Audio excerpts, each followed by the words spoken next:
Thank you for sitting down with us, Sure. Senator. It's good to see you again, as always. I just want to start with a little bit of the news of the day. Previously, you had called for General Mark Milley to resign after the withdrawal from Afghanistan. He was on the Hill today. He testified. He continued to defend his position and actions. Do you feel any differently after today's testimony, or do you still think he should resign?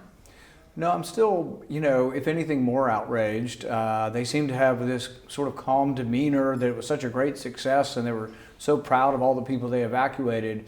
And I guess I see it differently. I see it sort of as one of the worst military mistakes we've made in a long, long time. To leave a secure airbase, to be stuck in a municipal airport without the ability to defend the perimeter or defend our soldiers. Those 13 young men and women who died, had they been defending Bagram Air Force Base, there would have been concrete reinforced gates, there would have been more protection, they were used to protecting a military installation but not a municipal airport. They were put in a bad situation by their leadership. And no, I think the leadership, the best thing they could do for Milley is he should resign, because I think they made a lot of terrible decisions. And then after they made these decisions, they compounded it by saying, oh, we must act, we must do something, we must now show strength because we look so bad.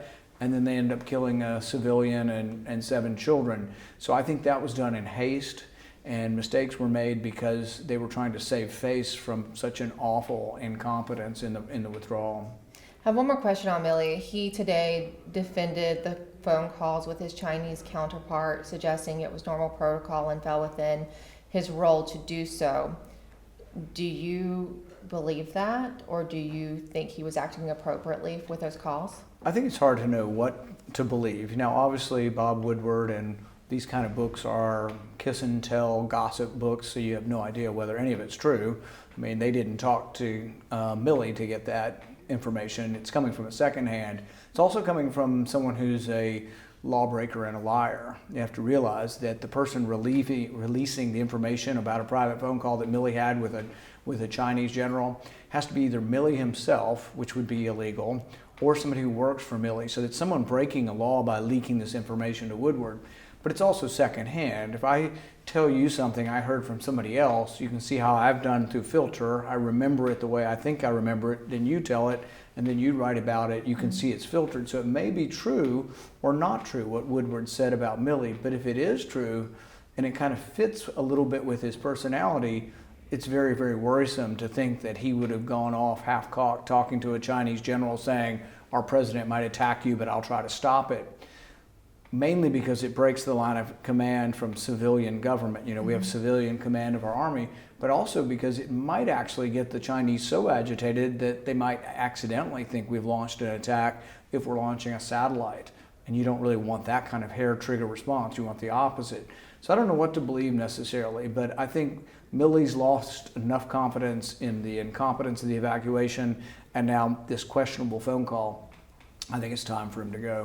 And speaking of the breakdown in civilian authority, that kind of leads into another topic that you have been very outspoken on, and that is the FISA abuse.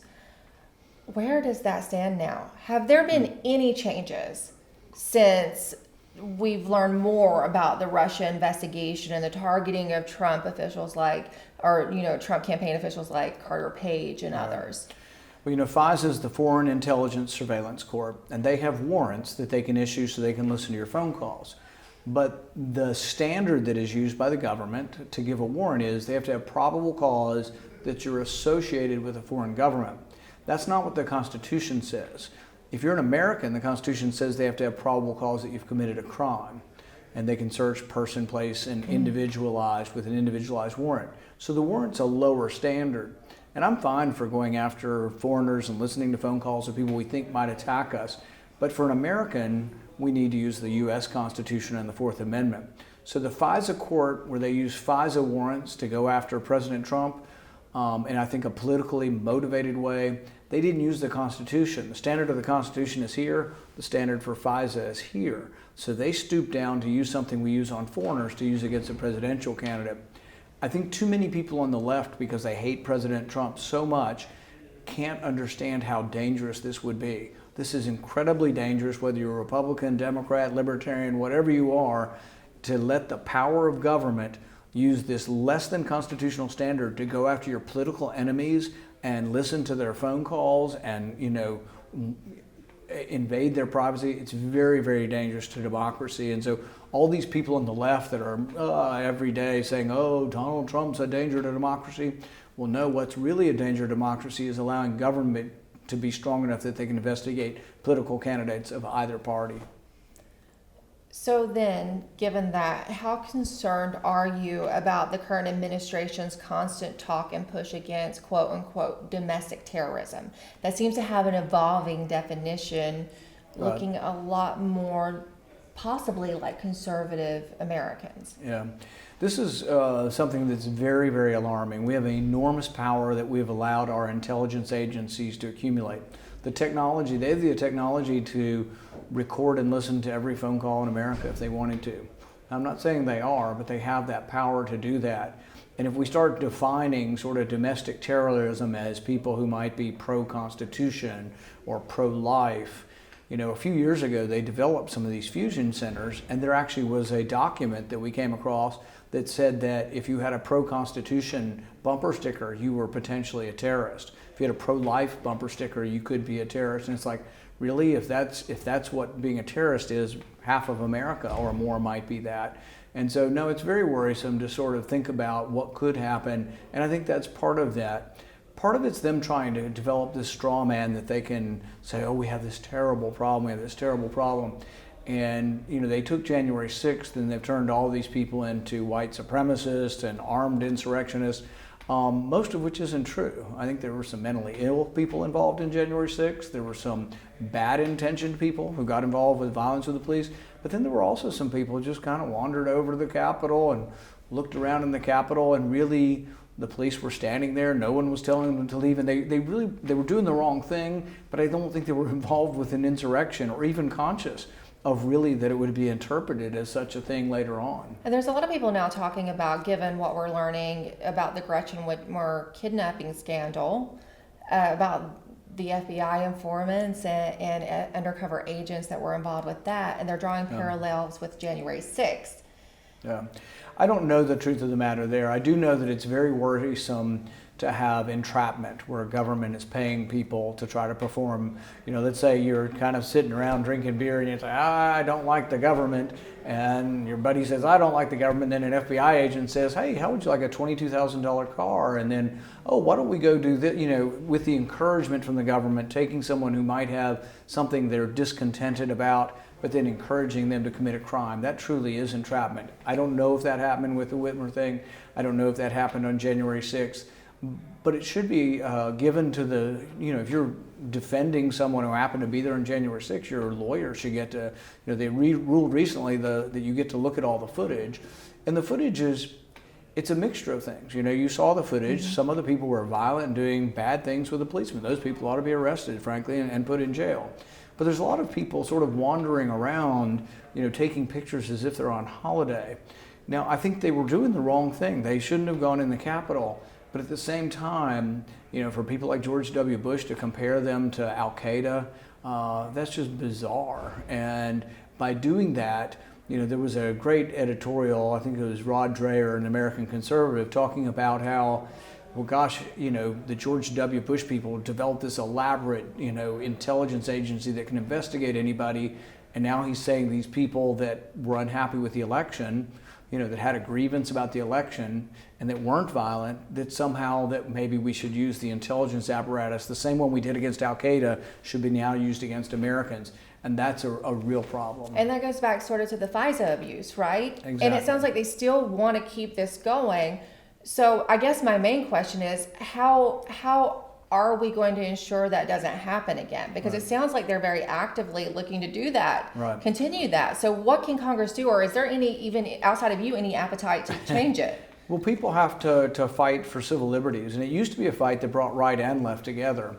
When Donald Trump became president, though, many on the left who did care about civil liberties didn't care if it was Trump because they hated Trump so bad. They're like, do whatever you can to him. We don't care if the FBI investigates him. We don't care if they use FISA against him.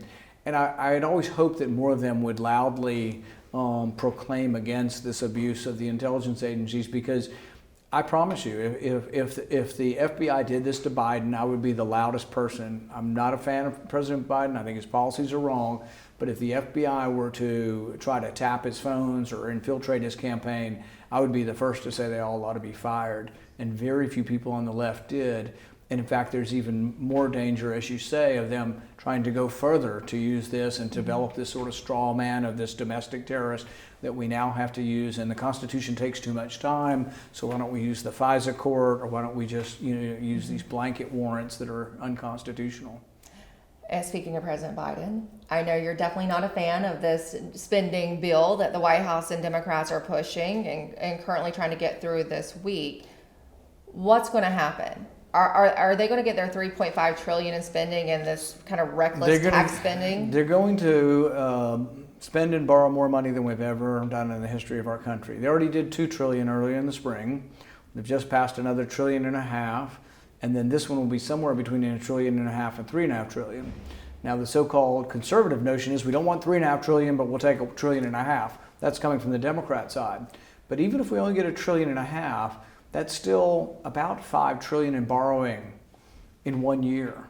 So it's an extraordinary amount of money. And what will happen is we'll have inflation.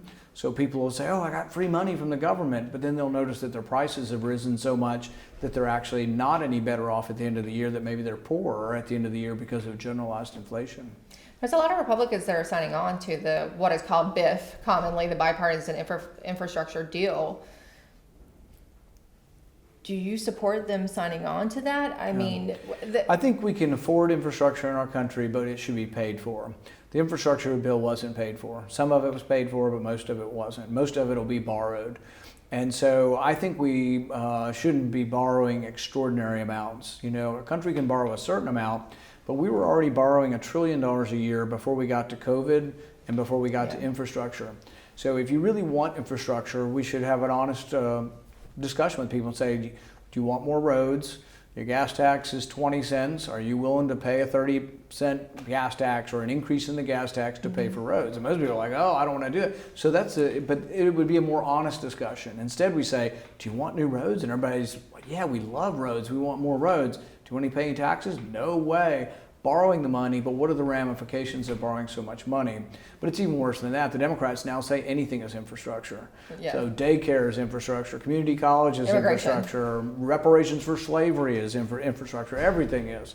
So, but it's going to lead to real problems, and we have to be wary of them borrowing and spending so much money. I mean, we do throw the $1 trillion word around now like it's nothing. Yeah. A couple of years ago, we didn't quite do that before COVID. One last question: are Republicans going to hold out on the debt ceiling, or? I think so. I think the Republicans in the Senate will stay together on it, and the Democrats, if they're going to spend all this money, they're going to get no help from the Republicans raising the debt ceiling. They have to do it all on their own, and I think it's appropriate because it should be their responsibility because they're the ones spending all the money.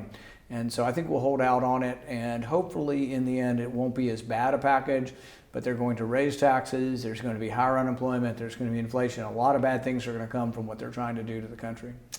Thank you, Senator. Thank you.